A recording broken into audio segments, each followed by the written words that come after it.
आमच्या उल्हास माझा न्यूज चॅनलला सबस्क्राईब करा, बेल आयकॉन दाबा आणि पहा उल्हास माझाच्या बातम्या सर्वात आधी आपल्या मोबाईल स्क्रीनवर. केडीएमसी रुक्मिणीबाई रुग्णालय रुग्णवाहिका वेळेवर न मिळाल्यानं सविता बिराजदार या महिलेचा मृत्यू झाला. या घटनेनंतर माजी नगरसेवक महेश गायकवाड यांनी आज रात्री उशिरा डॉक्टरांची भेट घेऊन संताप व्यक्त केलाय. हे रुग्णालय गरिबांसाठी नाही, या ठिकाणी खासगी रुग्णवाहिकांना पोहोचण्यासाठी दलालीचा धंदा चालतो. संगीता बिराजदार यांना वेळेवर रुग्णवाहिका न मिळाल्यानं त्यांचा मृत्यू झालाय. त्यांच्या कुटुंबियांना सरकारनं 50 लाखांची मदत द्यावी अशी मागणी यावेळी माजी नगरसेवक महेश गायकवाड यांनी केली आहे. आज खऱ्या अर्थाने कल्याण डोंबिवली शहर हा शर्मसार झालेला आहे. या हॉस्पिटलने आत्तापर्यंत जेवढे पण क्रिटिकल पेशंट असतील त्यांना पावती देऊन जे हॉस्पिटलला जावा, KM हॉस्पिटलला जावा अशा पद्धतीने ट्रीटमेंट दिलेली आहे. आणि त्या ठिकाणी पोचता किंवा पोचल्यानंतर आपल्या सगळ्यांना कल्पना आहे तिथे अनेक लोकांनी दम तोडलेले आहे.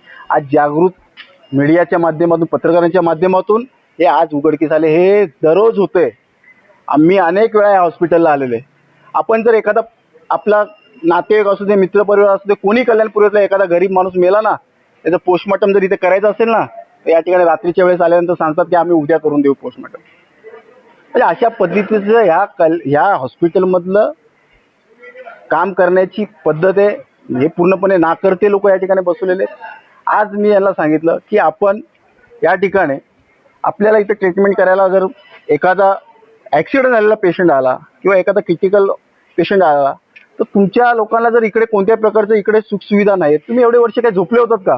आज जसं शिवाजीनगर आणि प्लॅटिनम प्रायव्हेट हॉस्पिटलसोबत टाईप केलेलं आहे, छत्रपती शिवाजी हॉस्पिटल आणि प्लॅटिनमनी जसं टाईप केलेलं आहे तसं तुम्ही एखाद्या प्रायव्हेट हॉस्पिटलसोबत टाईप का करत नाही, जेणेकरून एखादा पेशंट जो असेल त्या ठिकाणी क्रिटिकल कंडिशनवाला पेशंट त्या ठिकाणी ऍडमिट होऊ शकेल. पण आज जी महिला आली होती, सविता नावाक महिला आली होती, तिचा हात दुखत होता म्हणून आली होती.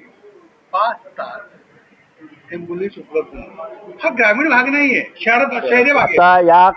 आता ऐका, तुम्हाला सांगतो, आता प्रायव्हेट ॲम्ब्युलन्स लोकांना प्राधान्य दिलं जातं कारण की ह्या लोकांचा काही दलाल लोक, ह्या अनेक मोठ्या प्रमाणात दलाल लोक या ठिकाणी समाविष्ट झालेले आहेत. प्रायव्हेट ॲम्ब्युलन्सला पैसे जास्त देऊ केले जातात म्हणून ह्या गव्हर्नमेंटच्या ज्या महापालिकेच्या ज्या ॲम्ब्युलन्स आहेत त्या धूळ खात ठेवलेल्या असतात. मला तुम्हाला एवढंच सांगायचं आहे की ही जी घटना झाली, आज ही घटना फक्त त्या महिलेच्या परिवाराने तर कल्याणपुरीवरती आघात बसलेला आहे. आज 2च मुलं आहेत, त्यांचा वडील सुद्धा वारलेले आहे. या बाई घरकाम करून 2 पोरांचं पोट भरत होती. महापालिकेला या ठिकाणी मी आवाहन करतो आणि बोलतो की तुम्ही जर ह्यांची पूर्ण भरपाई दिली नाही तर कल्याणपूर्व गप्प बसणार नाही.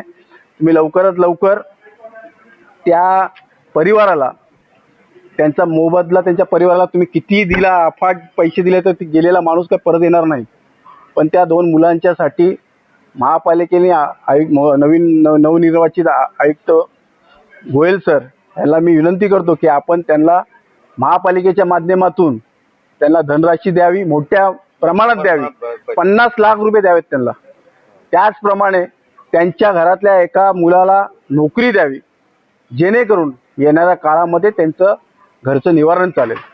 मी या घटनेचा निषेध करतो आणि येणाऱ्या काळामध्ये अशी परिस्थिती येऊ नये त्यासाठी आपण एखाद्या प्रायव्हेट हॉस्पिटलसोबत टाईप करा. जसं छत्रपती शिवाजी महाराज हॉस्पिटल आणि प्लॅटिनम हॉस्पिटलने जसं टाईप केलं आहे, प्रायव्हेट हॉस्पिटलसोबत टाईप केल्याशिवाय तुम्हाला पर्याय नाही.